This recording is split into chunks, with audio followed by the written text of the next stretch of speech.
Hey there, Twisters. Welcome back to another video. Today we're going to be starting a sort of series during the summer in which I talk about my off-season outlook for the San Jose Sharks. And we're going to begin with this video, which will talk about coaching.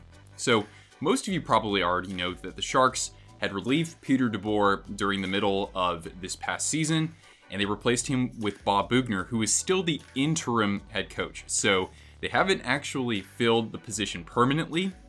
So there are a couple of good coaching candidates out there, but is Boughner the guy? Is he going to be their guy going forward? Let's discuss that here. But before we do, for those of you who are new to the channel, hit the big red subscribe button down below and the notifications bell and join the Twist Brigade.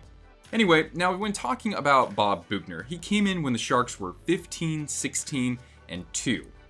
And really, they just were flat-footed. They had just gotten off to a poor start. It wasn't that they were snake bit or anything like that. I watched a lot of those games. I went to a lot of those games in person.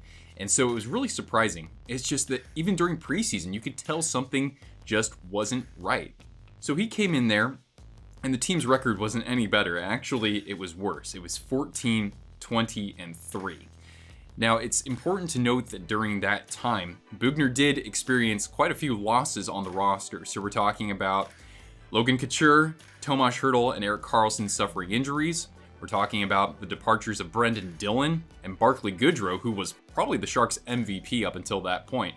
It really goes to show just how much of a down year everybody was having. So I really don't put that record so much on Boughner. If you want to look at some of the baseline team statistics during that time, the Sharks finished the season with a 2.57 goals for average, so not good at all. It was 2.51, so slightly lower under Boughner. However, their goals against went down. It was 3.27 on the year, and under him it was 3.03, or at least that's what I calculated. So it did get a little bit better, and I know that the Sharks have some big goaltending questions going forward, but do note that the goaltending had made some improvements along the way, particularly with Aaron Dell, and then his numbers kind of tailed off, and Martin Jones was looking okay for a while, and then basically the season came to a pause. So a little bit of a silver lining there, and that's something that you may want to attribute to the other coaches that were brought in along with Boughner. So DeBoer's assistants, they were also relieved of their duties, and in their place we had Mike Ricci have his first NHL coaching job, so he joined the bench, along with Roy Sommer, who coached the AHL's Barracuda and was a part of that staff for over 20 years, as well as Sharks legend in net Yevgeny Nabokov, also a goaltending coach at the AHL level, who was then promoted to work with Jones and Dell. Overall, with Boughner, I don't know exactly how good of a command he had of the locker room, but do keep in mind that before he coached the Florida Panthers for 2 seasons, he was also an assistant with the Sharks, so he, I believe, was part of their trip to the Stanley Cup Finals in 2016. So he's very familiar with the veteran core of that team. So I think the players have a pretty good relationship with him overall. Not to mention, I do admire how candid he was with the media during the team's struggles. And that's something that you can almost say is kind of aggressive on his end if he's actually trying to prove himself worthy of a head coaching job full time, because I mean, really, when you're actually acknowledging what the problems are with this team, you know, could that actually piss off management if you do that? I think so. So I'm actually I admire that he actually did that. So with the Sharks, I mean, they're in a very interesting position, and I will make a separate video in which I talk about Doug Wilson's challenges going into the offseason. Of course, they have to fill some scoring voids there, but you also have to think that perhaps a couple of these players, maybe not the older veterans, but guys like Erik Karlsson, Tomas Hertl, Logan Couture, they have to have a little bit of a bounce back going into next year, right? So Wilson, I think, will count on that, but he'll also want to make a couple of moves as well to bolster the scoring, and he's also going to be considering his options for goaltender. We already saw that they've signed goaltender Alexei Melnichuk, who I believe would probably start at the AHL level, but we'll see what happens.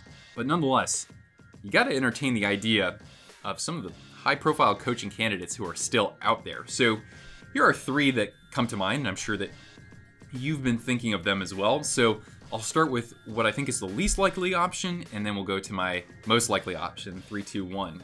So of the 3 high-profile coaching candidates out there who don't have jobs right now, I think the least likely of these 3, but still a possibility, is Mike Babcock. Now, Babcock was behind the bench for the Red Wings during a couple of their Stanley Cup Finals appearances. He's won a Stanley Cup before. And when I think about Babs, the Red Wings had that veteran core. They had Pavel Datsyuk, Henrik Zetterberg, Nick Lidstrom, Tomas Holmstrom, Johan Franzen. And so the Sharks are very similar in their core. It's a skill-based roster that the Sharks have. They don't have a ton of youth. They don't have a ton of speed. They're not going to overwhelm you physically. They're kind of built similarly to that Red Wings team in a sense. And that was by Wilson's design. About a decade ago, I remember him saying that, he wanted the team to kind of model what the Red Wings were doing and how they were succeeding. Not to mention, Todd McClellan, who was an assistant head coach under Babcock, was the Sharks coach for a long time as well. So I do see a little bit of a connection there. Babcock is pretty familiar with the Sharks in that he's coached against them 3 times in the postseason. And with Babcock, he has a lot of success. I mean, not just with the Red Wings, but, he did technically lead the Leafs to the playoffs a few times. He has a couple of gold medals with Team Canada. So, I mean, he's got a track record. I know, guys. He definitely is controversial, to say the least. But given that the Sharks are a team that I think is going to rely on their veterans to lead, that doesn't necessarily mean the coach has to kind of elevate his influence on the team's morale quite as much. Number two. Now, most people will probably say this should be the number 1 candidate for the Sharks. For me, it's number 2. That's Gerard Gallant. So he was fired 49 games into this past season with Vegas, even when Vegas was firmly in a playoff spot, which was pretty odd. I mean, look at what he did in that first year, taking that, Island of Misfit Toys roster, leading them to a Pacific Division title, like unquestionably they were number 1, and then leading them to the Stanley Cup Finals, beating the Sharks in the process. And then the next year, he still coached a team that got into the playoffs and, almost won a round, right? Anyway, I won't go into that anymore. The thing with him is that his teams are fast, very physical. You think of players like William Carrier, Cody Eakin, a pretty gritty player for his size, Ryan Reeves, someone who can drop the gloves, Braden McNabb, another physical defender there. And they played very up-tempo, very Corsi-minded in that they were taking a lot of shots and not surrendering fewer. So I certainly admire Gerard Gallant's kind of coaching style, or the style of play that Vegas took on. I have 2 critiques when it comes to Gallant. The first one is directly related to that. The Sharks are not the kind of team that can play Vegas' style, I don't think. They're not that fast. They don't hit nearly as much. They're usually, reactive instead of proactive, if you want to look at it that way. So I don't know exactly how that would fit in, My other critique when it comes to Gallant is that he has only lasted fewer than 3 seasons in each of the 3 teams he has coached. So when you look at his time with Columbus, with Florida, and now with Vegas, he has been fired in the middle of his 3rd season with each of those teams. I don't really know much about Gallant. He seems like a compelling coach out there, definitely, but for whatever reason, he just hasn't had the best shelf life with a team. So I'm not sure if he's going to be the exact guy. My fear is that if someone like him is brought in, the expectation is that he'll be able to implement his system, and that's going to work in the first year, and the Sharks can, kind of crack the Stanley Cup window back open. But that kind of seems unrealistic to me. Nonetheless, it is attractive to entertain this idea, given that Gallant was very, very skilled at coaching against the Sharks, not to mention the rest of the Pacific Division. You look at Vegas's divisional records under his tenure there, fantastic.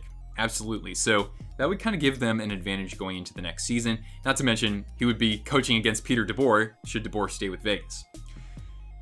Now, the most likely candidate to be considered in addition to Bob Boughner, in my opinion, is Peter Laviolette. Laviolette has had success everywhere he has gone. He started with the New York Islanders, coached 2 seasons there. They were in the playoffs both of those years. This is before John Tavares, too, so I don't think his roster was all that special. He went over to Carolina.